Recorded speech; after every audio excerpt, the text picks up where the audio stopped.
നമസ്തേ. വീണ്ടും രാംസ് വോയ്സിലേക്ക് സ്വാഗതം. ഇന്ന് നമുക്ക് കുറച്ച് ഭ്രാന്തന്മാരെ പരിചയപ്പെടാം.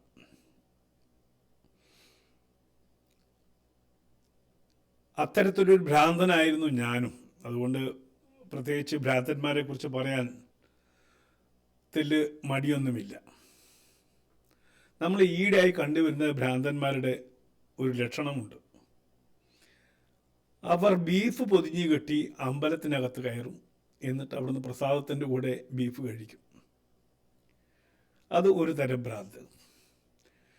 മറ്റൊരു തരം ഭ്രാന്ത് എന്ന് പറഞ്ഞു കഴിഞ്ഞാൽ പുൽക്കൂട് പൊളിക്കുക, ക്രിസ്ത്യൻ പുൽക്കൂട് പൊളിക്കുക, അത് വേറൊരു ഭ്രാന്ത്. ഇപ്പോൾ അടുത്ത് നമ്മൾ കണ്ടത് തുളസിത്തറയിൽ പൂട വലിച്ചു പറിച്ചിടുന്ന ഒരു ഭ്രാന്തൻ. അപ്പോൾ ഇങ്ങനെ ഒരു പ്രത്യേകതരം ഭ്രാന്തന്മാർ കേരളത്തിൽ ഇങ്ങനെ വർദ്ധിച്ചു കൊണ്ടിരിക്കുകയാണ്. അപ്പോൾ നമ്മൾ അവരെക്കുറിച്ചൊന്ന് ചർച്ച ചെയ്യേണ്ട. കാരണം ഇത്തരം ഭ്രാന്ത് കേരളത്തിൽ കൂടിക്കഴിഞ്ഞാലുണ്ടാവുന്ന അവസ്ഥ എന്താണ് എന്ന് നമ്മളൊന്ന് ചിന്തിക്കേണ്ടത്. പ്രത്യേകിച്ച് പോലീസ് ഏമാന്മാർ വേറൊന്നും ചിന്തിക്കുന്നില്ല. ഇത്തരം വാർത്തകൾ വരുന്നു, പ്രതിയെ പിടിക്കുന്നു, അടുത്ത നിമിഷം അയാൾക്ക് ഭ്രാന്താണ് എന്ന് ഒരു അറിയിപ്പ് കൊടുക്കുകയാണ്. ഇത് ഒരു കേസിലില്ല, മിക്കവാറും കേസിലൊക്കെ തന്നെ ഇത്തരം ഭ്രാന്തന്മാരെ പിടിക്കുന്നു, പ്രതികളെ ആദ്യം പിടിക്കുന്നു, നിമിഷം കൊണ്ട് അവർ ഭ്രാന്തന്മാരായിട്ട് മാറുന്നു. അപ്പം ഞാൻ ആദ്യമേ പറഞ്ഞു, എനിക്കും ഈ ഭ്രാന്തുണ്ടായിരുന്നു. ഞാനൊരു മദ്രസാ പൊട്ടനായിരുന്നപ്പോൾ എനിക്കും ഈ ഭ്രാന്തുണ്ടായിരുന്നു. ഞാൻ ചെയ്തിട്ടില്ല എന്നുള്ളൂ. അത് ഈ രാജ്യത്തെ നിയമങ്ങൾ അറിയുന്നതുകൊണ്ട്, പ്രത്യേകിച്ച് ഈ മദ്രസ ഭ്രാന്തെന്ന് എനിക്ക് സർട്ടിഫിക്കേഷൻ കിട്ടിയിട്ടില്ല. അന്നേ ഒരു സർട്ടിഫിക്കറ്റ് എടുത്തു വച്ചിരുന്നെങ്കിൽ ഞാനിത് അന്നേ കാണിച്ചേനെ. കാരണം തങ്ങളുടെ മതത്തിൻ്റെതല്ലാതെ കാണുന്ന ബിംബങ്ങളോടും അമ്പലങ്ങളോടും അവരുടെ ഗ്രന്ഥങ്ങളോടും ഒക്കെ പുച്ഛം തോന്നുകയും അതൊക്കെ വലിച്ചു കീറണമെന്നും അതൊക്കെ നശിപ്പിക്കണമെന്നും ഉള്ളിൻ്റെ ഉള്ളിൽ കൊത്തിവെച്ച ഒരു ഭ്രാന്ത് എനിക്കും ഉണ്ടായിരുന്നു. അതുകൊണ്ടാണ് ഞാൻ തുറന്നു പറയുന്നത്. ഈ ഭ്രാന്ത് കുറേ കാലം കൊണ്ടു നടന്നതാണ് ഞാൻ. പിന്നീട് ആ ഭ്രാന്ത് സ്വയം ചികിത്സിച്ച് മാറ്റിയതാണ് എന്നും കൂടി പറയാം. അതാണ് സത്യം. ഈ ഭ്രാന്ത് ഒട്ടുമിക്ക ഈ പറയുന്ന മദ്രസ പൊട്ടന്മാർക്കും ഉണ്ട് എന്നുള്ളതാണ് പരമമായ സത്യം. തങ്ങളുടേതല്ലാത്ത മത ചിഹ്നങ്ങളെ വെറുക്കുക, അതിനെ നശിപ്പിക്കുക. അതിപ്പോൾ നമുക്ക് സോഷ്യൽ മീഡിയയിൽ നോക്കിയാൽ അറിയാം.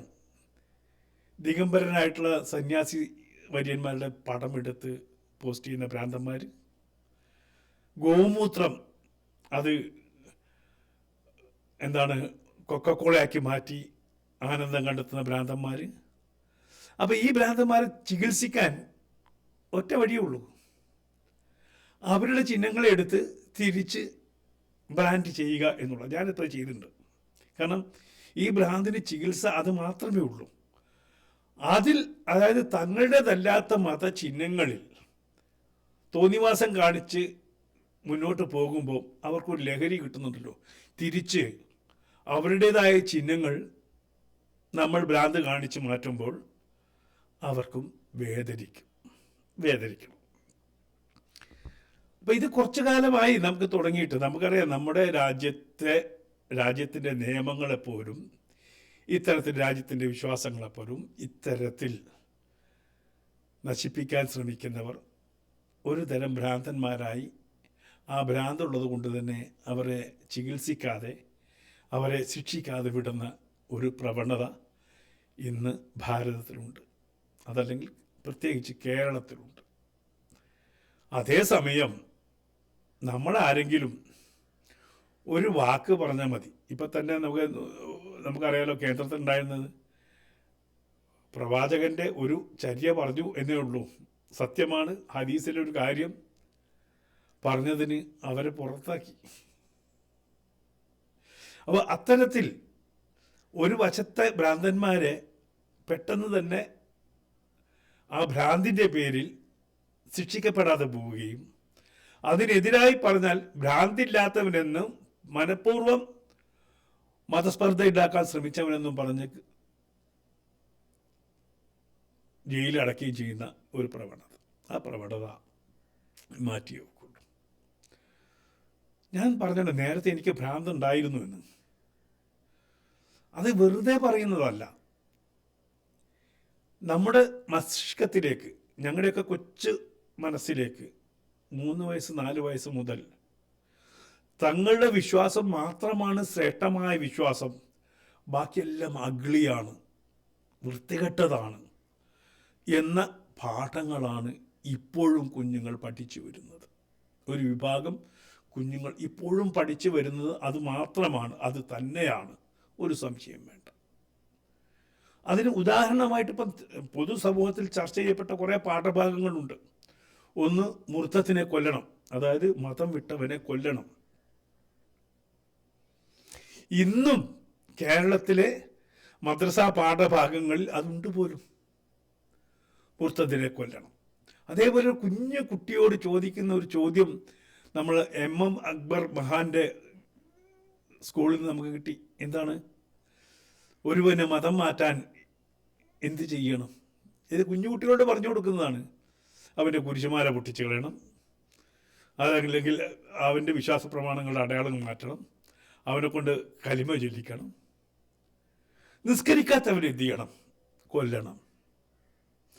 ഇങ്ങനെയൊക്കെ പഠിച്ചു വളരുന്ന കുട്ടികൾക്ക് ഭ്രാന്ത് ഉണ്ടാവുമോ ഇല്ലയോ നിങ്ങൾ തന്നെ ചിന്തിക്കുക. സാമാന്യ ബുദ്ധി വെച്ച് ചിന്തിക്കുക. എനിക്കുണ്ടായിരുന്നു, ഭ്രാന്തുണ്ടായിരുന്നു. ആ ഭ്രാന്തിൻ്റെ അംശം വളരെ കാലമെടുത്താണ് നമ്മൾ നമ്മുടെ തലച്ചോറിൽ നിന്ന് മാറ്റിയത്. അത് എല്ലാവർക്കും സാധ്യമാവില്ല.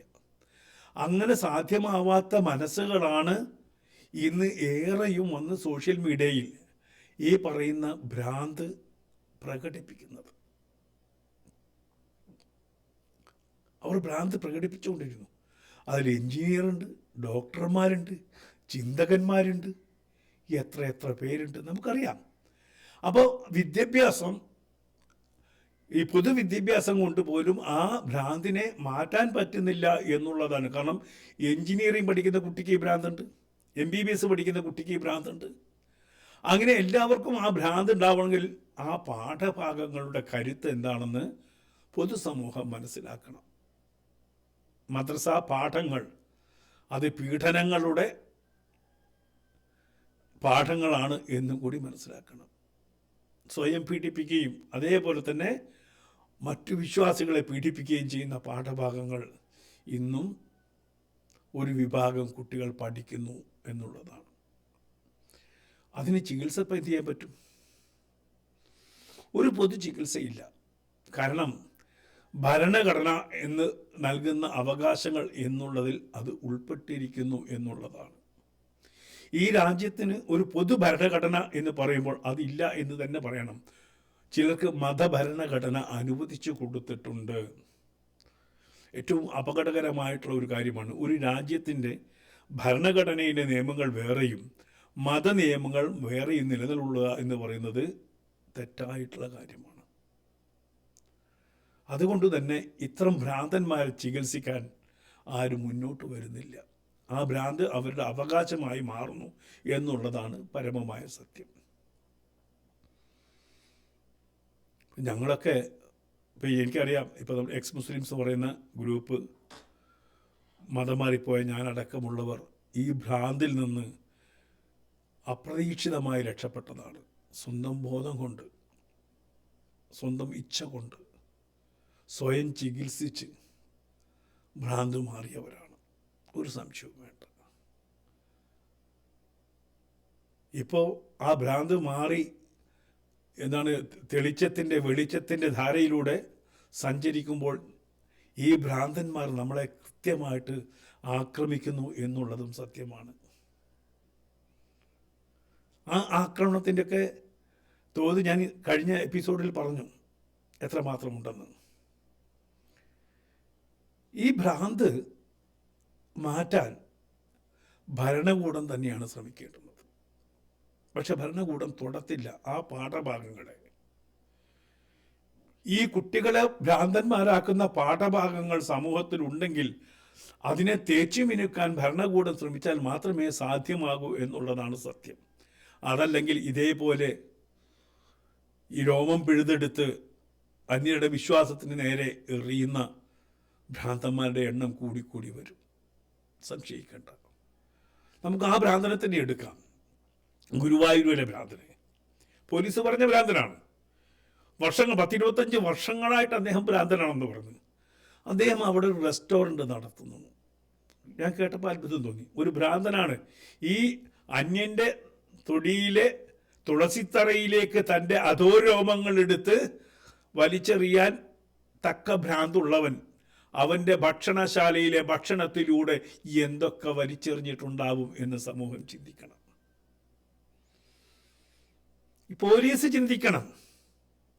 ഇങ്ങനെ ഒരു നികൃഷ്ടഭാവമുള്ള, പ്രത്യേകിച്ച് ഗുരുവായൂർ പോലെ അനേകം വിശ്വാസികൾ വരുന്ന, തൻ്റെ വിശ്വാസത്തിൻ്റെ അപ്പുറത്തേക്ക് അനേകം ഭക്തർ വരുന്ന ഒരു പ്രദേശത്ത് ആ ഹോട്ടലിൽ ഇത്തരം ഭ്രാന്തുള്ള ഒരാൾ വിളമ്പിക്കൊടുക്കുന്ന ഭക്ഷണത്തിൽ എന്തൊക്കെ കലർന്നിരിക്കാം എന്ന് സമൂഹം ചിന്തിക്കണം. അത് ചിന്തിക്കേണ്ടത് ആവശ്യമായി. ചിന്തിച്ചാൽ മാത്രം പോരാ.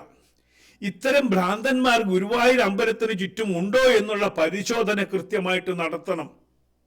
നടത്തി അവരുടെ സ്ഥാപനങ്ങൾ കൊണ്ട് അത് അടച്ചു പൂട്ടി സീല് വെക്കണം. എന്തുകൊണ്ടാണ് ഉത്തർപ്രദേശത്തിൽ ഈ ആഘോഷ സമയത്ത്, ക്ഷമിക്കണം, ഭക്തി നിർഭരമായ കാര്യങ്ങൾ നടക്കുമ്പോൾ അതിൽ കൂടെ സഞ്ചരിക്കുന്നവർക്ക്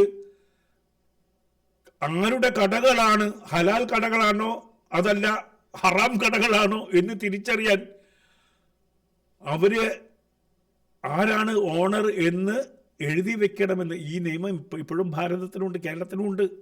പക്ഷെ നമ്മൾ കാണാറില്ല. ലൈസൻസിയുടെ പേര് വേണം.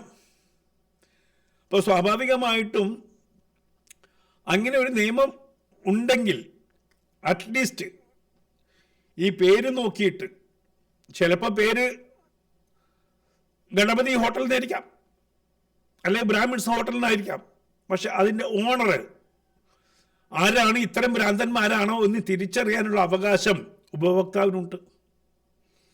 അവന് ശ്രദ്ധയോടുകൂടി കടന്നു ചെല്ലാൻ പറ്റും. പ്രത്യേകിച്ചും ഇത്തരം ഭക്തി നിർഭരമായിട്ടുള്ള പ്രദേശങ്ങളിൽ. കാരണം അവിടെ നോമ്പും നോറ്റ് പോകുന്ന വ്യക്തികളായിരിക്കും പലപ്പോഴും ഭഗവാൻ കൃഷ്ണനെ കാണാൻ ചിലപ്പോൾ വർഷങ്ങളോളം ആഗ്രഹിച്ചിട്ട് വരുന്ന ഭക്തനായിരിക്കും. അവൻ ചതിയിൽപ്പെടാൻ പാടില്ല. ഇത്ര ഭ്രാന്തന്മാരുണ്ടെന്ന് അവന് മുൻകൂട്ടി ഒന്ന് ചിന്തിക്കുകയെങ്കിലും ചെയ്യാം.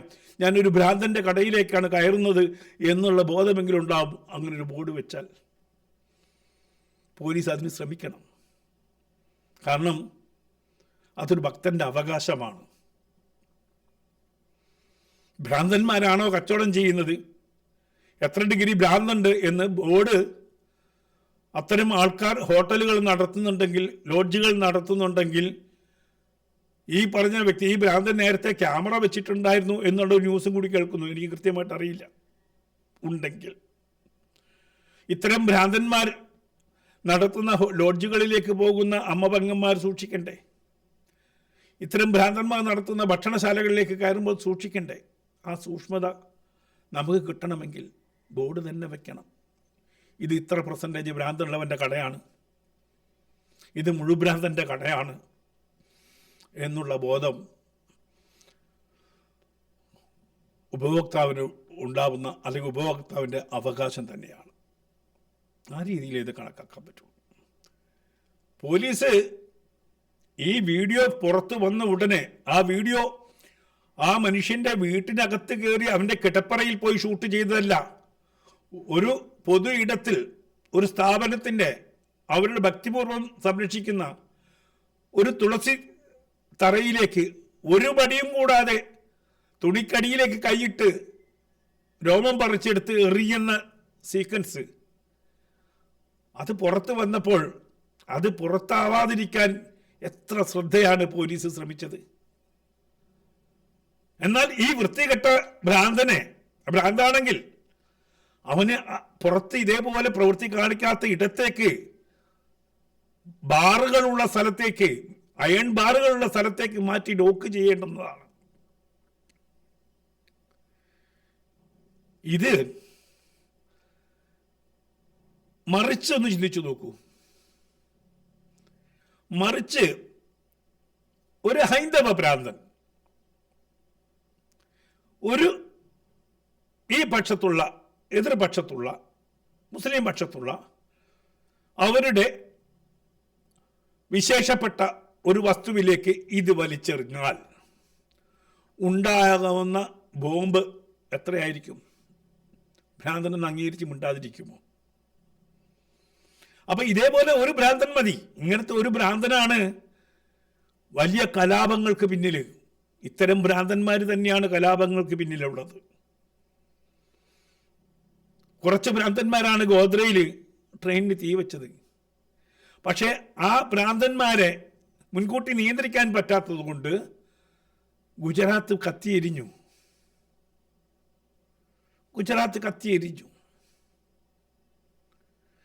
എവിടത്തെ കലാപത്തിന്റെ പിന്നിലും ഇങ്ങനെയുള്ള ഒന്നോ രണ്ടോ ഭ്രാന്തന്മാരുണ്ടാവുക. എന്നിട്ട് അത് ഒരു സമൂഹത്തിന്റെ മുകളിൽ മുഴുവൻ വരിച്ചു കെട്ടും, തീ കൊടുക്കും, എന്നിട്ട് കരയും. ഇത് നമ്മൾ ഗാസയിലും കണ്ടു തന്നെയല്ലേ? ഒരു കൂട്ടം ഭ്രാന്തന്മാർ ഒരു സുപ്രഭാതത്തിൽ ഇസ്രയേലിലേക്ക് കടന്ന് 1200ഓളം മനുഷ്യരെ വെട്ടിയും കുത്തിയും ബലാത്സംഗം ചെയ്ത് കൊന്നു. അതിൻ്റെ പരിണിത ഫലം അനുഭവിക്കേണ്ടി വന്നത് 10,000-കണക്കിന് മനുഷ്യരാണ്. ആദ്യമേ ഈ ഭ്രാന്തന്മാരെ ലോകത്തിന് നിയന്ത്രിക്കാൻ കഴിഞ്ഞിരുന്നെങ്കിൽ ഈ 19,000 പേര് മരിക്കുമായിരുന്നു. ആരുടെ തെറ്റാണ്? ഈ ഭ്രാന്തനെ നിയന്ത്രിക്കാൻ പറ്റാത്ത ലോകത്തിൻ്റെ തെറ്റല്ലേ?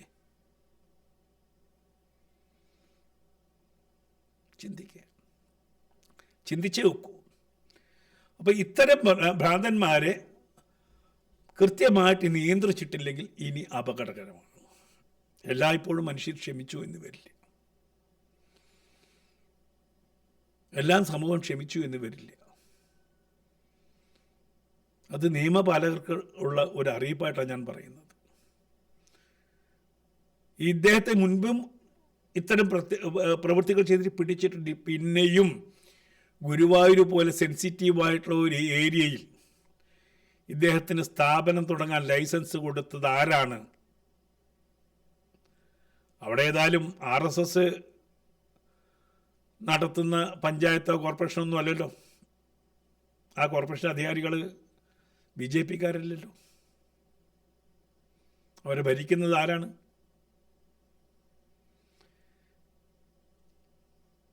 അവർക്കറിയാഞ്ഞിട്ടാണോ ഇങ്ങനെ മാനസിക രോഗം? ഈ 25 കൊല്ലമായിട്ടുണ്ടെന്ന് പോലീസ് പറയുന്നു. പോലീസ് അതിൻ്റെയൊക്കെ നിജസ്ഥിതി പുറത്തു വിടണം. അതല്ലെങ്കിൽ ഈ കേസ് കോടതിയിൽ വരുമ്പോൾ കോടതി ചോദിക്കണം, ഇത്രയും വർഷം ഭ്രാന്തായിട്ട് നടക്കുന്ന വ്യക്തിക്ക് എങ്ങനെയാണ് ഈ സെൻസിറ്റീവായിട്ടുള്ള ഏരിയയിൽ ഹോട്ടലിൽ നടത്താൻ നിങ്ങൾ ലൈസൻസ് കൊടുത്തതെന്ന് ബഹുമാനപ്പെട്ട കോടതി ചോദിക്കണം.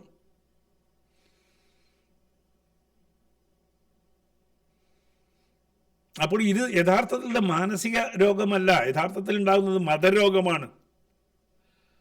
അതല്ലെങ്കിൽ ഒരു പ്രത്യേക തലത്തിലെ രീതിയിൽ മാത്രം ഉപദ്രവിക്കുക, അതിനെ ഇകഴ്ത്തുക എന്നുള്ളത് അത് ഏത് ഭ്രാന്തിൻ്റെ ലക്ഷണമാണ്? അതല്ലെങ്കിൽ ആ വ്യക്തി എല്ലായിടത്തും അങ്ങനെ പെരുമാറണം, സ്വന്തം പള്ളിയിൽ പോയിട്ട് ഈ പ്രവൃത്തി കാണിക്കണം. അപ്പൊ അവിടെ അത് ചെയ്യാത്ത തിരിച്ചറിവ് അവിടെ ഉണ്ടാവുന്നുണ്ട്. എതിര് ആയിട്ട് നിൽക്കുന്ന, അതല്ലെങ്കിൽ തങ്ങൾക്ക് അനുകൂലമല്ലാത്ത ഇടങ്ങളിലാണ് ഈ ഭ്രാന്ത് പ്രകടിപ്പിക്കുന്നത് എന്ന് മനസ്സിലാക്കണം. നേരത്തെ ഞാൻ പറഞ്ഞില്ലേ, ബീഫുമായിട്ട് അമ്പലത്തിൽ കയറിയ ആ ഭ്രാന്തൻ പന്നിയിറച്ചിയുമായിട്ട് ഒരിക്കൽ പോലും പള്ളിയിൽ കയറിയിട്ടില്ല. ബീഫുമായിട്ട് അമ്പലത്തിൽ കയറുന്ന ആ ഭ്രാന്തൻ, ആ പ്രത്യേക ഭ്രാന്ത് ഒരിക്കലും അയാള് സ്വന്തം പള്ളിയിലേക്ക് പന്നിയിറച്ചിയുമായിട്ട് കയറി കാണിക്കുന്നില്ല. പുൽക്കൂട് തകർത്ത ഭ്രാന്തൻ ഒരിക്കലും അവന്റെ പള്ളിയിൽ പോയി ഒന്നും തകർത്തിട്ടില്ല. അങ്ങനെ നമ്മൾ കഥ കേൾക്കുന്നില്ല. അവിടെയാണ് വ്യത്യാസം. അതുകൊണ്ട് ഇപ്പം ഞാൻ പറയുന്നു, നമ്മളൊക്കെ എങ്ങനെയാണ് ഈ ഭ്രാന്തിലേക്ക്, ഈ ഭ്രാന്തിൽ നിന്ന് മാറിയത് എന്നുള്ളതൊക്കെ പറയേണ്ടുന്ന വിഷയമാണ്. ഇപ്പോൾ ഞാൻ അവിടേക്ക് വരാം. ഞാൻ ഈ ഭ്രാന്തിൻ്റെ പല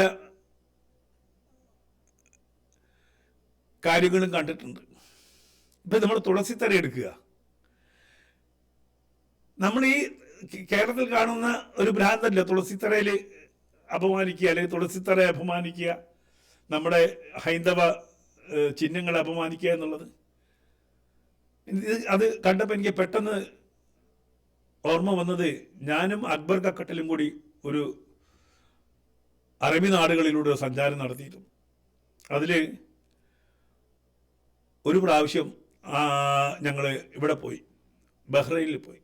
ബഹ്റൈനിൽ പോയിട്ട് അവിടുത്തെ അറബി ഗോത്രത്തിലെ പഴയ ഒരു വീട് കാണാൻ പോയി. ഞാൻ ആ വീട് പോയി കണ്ടപ്പോൾ എനിക്ക് വല്ലാത്ത അത്ഭുതം തോന്നി. ഒരു 4 കെട്ടും അതിൻ്റെ മുന്നിൽ ഒരു തുളസിത്തറയും കുറേ മുരിങ്ങ മരങ്ങളൊക്കെ ഉണ്ടായിരുന്നു അവിടെ. ഞാൻ അത്ഭുതം കൂടി. ബഹ്റൈനിലെ വളരെ പഴക്കമുള്ള 100 വർഷം പഴക്കമുള്ള ഒരു വീട്ടിലാണ് ഞാൻ നിൽക്കുന്നത്. അപ്പോൾ ഞാൻ അത്ഭുതത്തോട് ചോദിച്ചു, ഈ തുളസിത്തറ ഇങ്ങനെ ഇവിടെ വന്നു എന്ന് ചോദിച്ചു. അപ്പോൾ അവിടുത്തെ പ്രായമുള്ള അയാൾ ഫിലിം മേക്കിംഗ് രംഗത്തുള്ള ആളാണ്. അയാൾ പറഞ്ഞു, മിസ്റ്റർ അലി, ഒരു കാലഘട്ടത്തിൽ ഞങ്ങളുടെ പൂർവികർ കടൽക്കരയിൽ പോയി നോക്കി നിൽക്കുമായിരുന്നു. എന്തിനാണെന്നറിയോ? കേരളത്തിൽ നിന്ന് വരുന്ന ഉരു കാത്തു നിൽക്കുകയാണ് അവർ. ആ ഉരുവിലാണ് ഞങ്ങൾക്ക് വേണ്ടുന്ന മരം വരുന്നത്. ആ ഉരുവിലായിരുന്നു ഞങ്ങൾക്ക് വേണ്ടി അരി വന്നത്. ആ ഉരുവിലായിരുന്നു ഞങ്ങൾക്ക് വേണ്ടി വരുന്ന ഭക്ഷണ പച്ചക്കറികൾ വന്നത്. ആ ഉരുക്കൾ ഇവിടെ വന്ന് അതിൽ നിന്ന് ഈ സാധനങ്ങൾ അങ്ങനെ വന്ന കൾച്ചറാണിത്. ഞങ്ങൾക്ക് മണ്ണ് പൊതിഞ്ഞിട്ടുള്ള വീടുകൾ മാത്രമേ ഉണ്ടായിരുന്നുള്ളൂ. മരം കൊണ്ട് വീട് വയ്ക്കാൻ പഠിപ്പിച്ചത് മലയാളിയാണ്. അവരാണ് ഞങ്ങൾക്ക് ആദ്യമായി ഇവിടെ വീട് വെച്ച് കാണിച്ചു തന്നത്. അതിൻ്റെ സംസ്കാരത്തിൻ്റെ അടയാളമാണ്. അത് ഞങ്ങൾ കാത്തു സൂക്ഷിക്കുന്നു. അവർക്ക് ഭ്രാന്തില്ല. അവർ തങ്ങളുടെ പൂർവികരെ ആലോചിക്കുന്നു, ഓർക്കുന്നു. അവർ കടന്നു വന്ന വഴികളെ അവർ ഓർക്കുന്നു. ഇന്ന് നേരെ മറിച്ച് ആ രാജ്യത്തെ വളർത്തിക്കൊണ്ട് വന്ന ഈ മലയാളികൾ അവിടെ ചെന്ന് അവിടുത്തെ കോളയാണ് കോള, മറ്റെന്ത് കോളയാണ് കോള എന്ന് പറയുന്ന രീതിയിൽ പെറ്റമ്മയെക്കാളും പോറ്റമ്മയാണ് ഞങ്ങൾക്ക് വലുത് എന്ന് പറയുന്ന ഭ്രാന്തന്മാരുടെ നാടായി മാറിയിരിക്കുന്നു കേരളം. പെറ്റമ്മയെക്കാളും ഞങ്ങൾക്ക് വലുത് പോറ്റമ്മയാണ്. എന്നാൽ ആ പോറ്റമ്മയുടെ സംസ്കാരം അവർ പറയുന്നു, ഞങ്ങൾ കാത്തിരുന്നിരുന്നു നിങ്ങൾക്ക് വേണ്ടി, നിങ്ങളുടെ സഹായത്തിന് വേണ്ടി ഞങ്ങൾ കാത്തു നിന്നിരുന്നു.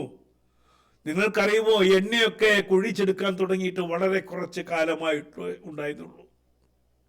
അതിനു മുമ്പ് നിങ്ങളാണ് ഞങ്ങൾക്ക് അന്നം തന്നത്, നിങ്ങളാണ് ഞങ്ങൾക്ക് വീടുണ്ടാക്കി തന്നത്, നിങ്ങളാണ് ഞങ്ങളെ കൃഷി പഠിപ്പിച്ചത് എന്ന് അവർ പറയുന്നു.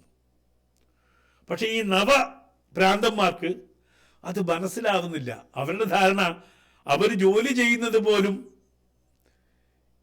എന്താണെന്ന് അവർക്കറിയില്ല. അവിടെ ജോലി ചെയ്തിട്ടാണ് കൂലി കിട്ടുന്നത്. ആ മരുഭൂമിയിൽ 42 50 ഡിഗ്രി ചൂടിൽ നിന്ന് ജോലി ചെയ്തിട്ടാണ് തങ്ങൾക്ക് ഈ പോറ്റമ്മ ശമ്പളം തരുന്നത് എന്ന ബോധം പോലും ഇല്ലാതെ പോറ്റമ്മയ്ക്കൊപ്പം നിൽക്കുന്നു. ആ പോറ്റമ്മയെ സംരക്ഷിക്കുന്നത് ആരാണ്? ഈ പറയുന്ന നമ്മൾ അടിക്കുന്ന പെട്രോളും നമ്മൾ ഒഴിക്കുന്ന ഓയിലും. അത് തന്നെയല്ലേ ആ പോറ്റമ്മമാരെ പോറ്റുന്നത്. അത് ചിന്തിക്കില്ല. ഇവിടുന്ന് അങ്ങോട്ട് അരി പോകുന്നതോ ഇവിടുന്ന് അങ്ങോട്ട് മരുന്ന് പോകുന്നതോ അത് ചിന്തിക്കില്ല. അവിടുത്തെ ഉൽപ്പന്നമാണ് നമ്മൾ വാങ്ങി അവർക്ക് പണം കൊടുക്കുന്നതോ എന്ന് ചിന്തിക്കില്ല.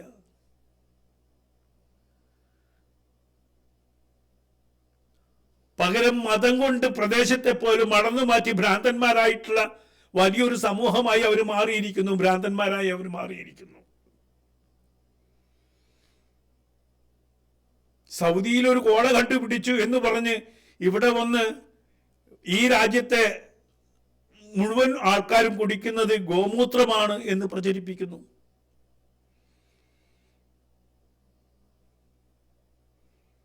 ഈ ഭ്രാന്തിന് അല്പം മരുന്ന് കൊടുത്തേ വെക്കുള്ളൂ. അപ്പൊ നമുക്ക് തിരിച്ചു പറയണം. എനിക്ക് ഡിസൈൻ ചെയ്യേണ്ടി വന്നു. കാരണം ഏറ്റവും കൂടുതൽ ഒട്ടകമൂത്രം കഴിക്കുന്നവരാണ് ഈ അറബ് നാട്ടിലുള്ളവർ. ഒട്ടകമൂത്രം മരുന്നായിട്ട് ഈ പറയുന്ന അവരുടെ പ്രവാചകൻ പോലും പറഞ്ഞിട്ടുള്ളതാണ്. നമ്മുടെ ഗോമൂത്രം മരുന്ന് തന്നെയാണ് എന്ന് പറഞ്ഞു. ഇന്നും ഈ പറയുന്ന ആളുകൾ ആയുർവേദ വിധിയിൽ ചേർക്കുന്ന ഗോമൂത്രം കഴിക്കുന്നുണ്ട്. അത് വേറെ കാര്യം. അവിടെ ഈ ഒട്ടകമൂത്രം കഴിക്കുന്നു. ഈ ഒട്ടകമൂത്രം കഴിക്കുന്നവനാണ് ഗോമൂത്രത്തെ കുറ്റം പറയുന്നത്. ലജ്ജയില്ലാതെ, ഒരു മടിയുമില്ലാതെ. ഒട്ടകമൂത്രം പാനം ചെയ്യുന്നവൻ ഗോമൂത്രം കഴിക്കുന്നവനെ കുറ്റം പറയുന്നു.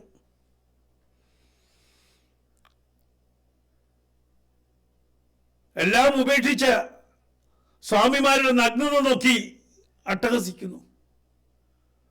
അവരുടെ ചരിത്ര പുസ്തകത്തിൽ, അവരുടെ വേദഗ്രന്ഥത്തിൽ എഴുതി വച്ചിട്ടുണ്ട്, ആദമും ഹവ്വയും പിറന്നപടിയായിരുന്നു. അവർക്ക് വസ്ത്രങ്ങൾ ഉണ്ടായിരുന്നില്ല. അവർക്ക് വസ്ത്രം വേണ്ടി വന്നത് എപ്പോഴാണ്? അവർക്ക് നാണം തോന്നിയത് എപ്പോഴാണ്? പിശാചിന്റെ വാക്ക് കേട്ട് തെറ്റ് ചെയ്തപ്പോൾ. അപ്പൊ തെറ്റ് ചെയ്യുന്നതിന് മുമ്പ് പരിപൂർണ നഗ്നരായിരുന്നു ആദമും ഹവ്വയും. തെറ്റ് ചെയ്യാത്ത, എല്ലാം ഉപേക്ഷിച്ച, എല്ലാത്തിനെയും ഉപേക്ഷിച്ചാൽ ഒരു കുഞ്ഞുകുട്ടിയുടെ മനസ്സായി മാറും. ആ കുഞ്ഞുകുട്ടിയുടെ മനസ്സായി മാറിക്കഴിഞ്ഞാൽ പിന്നെ എന്ത് വസ്ത്രം?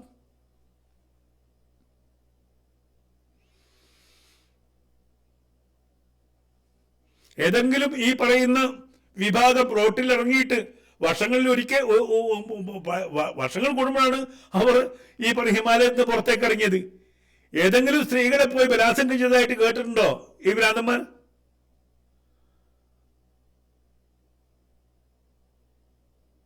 അവർക്ക് വസ്ത്രത്തിന്റെ ആവശ്യമില്ല. കാരണം അവർ ആദമും ഹവ്വയുമാണ്. സ്വർഗത്തോപ്പിലേക്ക് ഇറങ്ങിയ ആദമും ഹവ്വയാണ്. അവരുടെ മനസ്സിൽ കളങ്കമില്ല. എല്ലാ സുഖലോലുപതയും ത്യജിച്ചവരാണവർ. ഹിമാലയത്തിലെ കൊടും തണുപ്പിൽ വിവസ്ത്രമായി മാസങ്ങളോളം ഇരിക്കുന്നവരാണവർ. പുറകെ പോകണം, അന്വേഷിക്കണം. ഓരോ അഘോട വിഭാഗത്തിന്റെ ആൾക്കാരെ പോയി ഇവർക്ക് റിസർച്ച് ചെയ്യാമല്ലോ. അവരെങ്ങനെ ഹൃദയത്തെ നിയന്ത്രിക്കുന്നു, അവരെങ്ങനെ ഈ ശരീരത്തെ തണുപ്പിൽ നിന്ന് രക്ഷിക്കുന്നു, ഒക്കെ പോയി പഠിക്കട്ടെ. ഈ പറയുന്ന ഭ്രാന്തന്മാരൊന്നും അതിനുവേണ്ടി ശ്രമിക്കട്ടെ. അവ നമ്മുടെ ഹൈന്ദവ ആചാരപ്രകാരമുള്ള കോണകം ഉടുക്കുന്നത് മുതൽ, ഒറ്റവസ്ത്രം ഉടുക്കുന്നത് മുതൽ ഇവർ കളിയാക്കിക്കൊണ്ടിരിക്കുക. എന്നാൽ ഈ കൂട്ടർ ഹജ്ജിന് പോകുന്നത് എങ്ങനെയാണ്? അടിയൊന്നും ഇല്ല, ഒരു തുണിമ. ഞാൻ പോയിട്ടുള്ളതാണ്, അതുകൊണ്ടാണ് പറയുന്നത്. ഞാൻ മുമ്പ് ചെയ്തിട്ടുള്ള ആളാ. ഒരു വസ്ത്രവും പുറമെ ഒരു തുണി കെട്ടിയിട്ടുണ്ട്. പണ്ട് അവിടെ വിവസ്ത്രരായിട്ടായിരുന്നു തവാഫ് ചെയ്തുകൊണ്ടിരുന്നത്. അതും ഈ ഭ്രാന്തന്മാർക്കറിയാം. കഅബയ്ക്ക് ചുറ്റും വിവസ്ത്രരായിട്ടായിരുന്നു അവരുടെ മുൻഗാമികൾ പ്രൊസഷൻ നടത്തിയിരുന്നത്. എന്തിനാണ് ഈ കേരളത്തിൽ വസ്ത്രം വന്നതെന്നാണ്.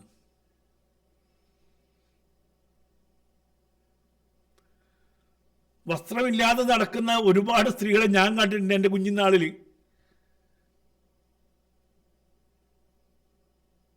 പിന്നീടാണ് ഒരു ഘട്ടമൊക്കെ വന്നത്. വല്യമ്മമാരൊക്കെ ഇതൊക്കെ തൂക്കി ഇങ്ങനെ ആട്ടിയിട്ട് നടക്കുന്നത് ഞങ്ങൾ കണ്ടിട്ടുണ്ട്.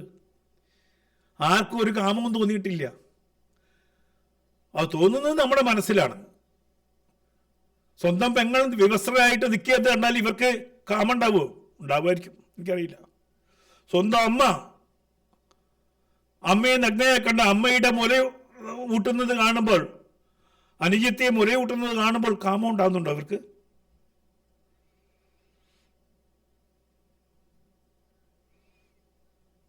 ഇന്ന് ഇത്രയും മതി ഈ യാത്ര. അപ്പോൾ ഇനി നമുക്ക് ഈ പറയുന്ന സമൂഹത്തിന് കൊടുക്കാൻ കുറേ സന്ദേശങ്ങളുണ്ട്. നമ്മൾ മരണപ്പെടുന്നതിന് മുമ്പ്, ഞങ്ങളൊക്കെ ഇല്ലാതെ പോകുന്നതിന് മുമ്പ് എങ്ങനെയാണ് ഇതിനെ തരണം ചെയ്ത് മനുഷ്യരായി മാറിയത്, ഭ്രാന്തിനെ മാറ്റിയത്, അത് ഈ സമൂഹത്തിലെ ചിന്തിക്കുന്നവർക്ക് എടുക്കാം. ഞാൻ അവിടേക്ക് അടുത്ത ഇത് വിടാൻ തീരുമാനിച്ചിട്ടില്ല. ഈ ഭ്രാന്തിൻ്റെ ഉറവിടം മുതൽ ഈ ഭ്രാന്ത് എങ്ങനെ വ്യാപിക്കുന്നു, അതിനെങ്ങനെ ഇല്ലായ്മ ചെയ്യാം എന്ന് ഈ സമൂഹം ചിന്തിക്കണം. ഭ്രാന്തന്മാരുടെ സമൂഹം കണ്ടേ വെക്കുള്ളൂ. അവരെത്ര നമ്മുടെ താഴെ വന്ന് എത്ര കുരച്ചാലും എത്ര തെറി പറഞ്ഞാലും പറയാനുള്ളത് പറഞ്ഞു തന്നെ ആവണം. അങ്ങനെ സമൂഹത്തിന് മാറ്റമുണ്ടാവുകയുള്ളൂ. ചിന്തിക്കുക. ഇത് തുടരും. ഞാൻ ഈ ചർച്ച ചെയ്യുന്നത് തുടർന്നുകൊണ്ടിരിക്കും, തുടരണം എന്നെൻ്റെ മനസ്സ് പറയുന്നു. കാരണം ഈ ഭ്രാന്തന്മാരുടെ എണ്ണം കൂടിക്കൂടി വരികയാണ്. അതിൽ നിന്ന് നല്ല വിഭാഗം മാറി ചിന്തിക്കുന്നുണ്ട്, അത് വേറെ കാര്യം. പക്ഷെ ഭ്രാന്ത് കൂടിക്കൂടി വരുന്നുണ്ട്. സമൂഹത്തിൽ ഈ പറയുന്ന വിഘടനവാദികളായിട്ട് വരുന്ന, ഭീകരവാദികളായിട്ട് വരുന്നവരുടെ എണ്ണം കൂടുന്നുണ്ട്. കാരണം എൻ്റെയൊക്കെ ഈ പറയുന്ന കമൻറ്റിൽ വരുന്ന ആളുകൾ, കമൻ്റ് ഇടാൻ വരുന്ന ആളുകൾ, അവരുടെ ഭാഷ ഉറപ്പായിട്ടും അറിയാം തീവ്രവാദത്തിൻ്റെ ഭാഷയാണെന്ന്. എന്നേക്ക് വേറെ എവിടെയും പോകണ്ട. ശരിക്ക് കേരളത്തിലെ ഭീകരവാദികൾ എവിടെയൊക്കെ ഉണ്ടെന്ന് അറിയണമെങ്കിൽ എൻ്റെ ജബ്ബാർ മാഷയുടെ, ആരിഫ് ഹുസൈൻ്റെ, ലിയാഖത്ത് അലിയുടെ, ജാമിദ ടീച്ചറുടെയൊക്കെ താഴെ വന്നാൽ അറിയാം. എന്നേക്ക് ആ പേരുകൾ, ആ പറയുന്ന ആളുകളുടെ മിക്കവാറും കുറേ എണ്ണം വെച്ചിരിക്കുന്നത് വ്യാജ വിലാസങ്ങളാണ്. പക്ഷേ എന്നേക്ക് അതൊക്കെ പിടിക്കാൻ പറ്റും. അവർ ലക്ഷങ്ങളൊന്നുമില്ല, ആയിരങ്ങളേ ഉള്ളൂ.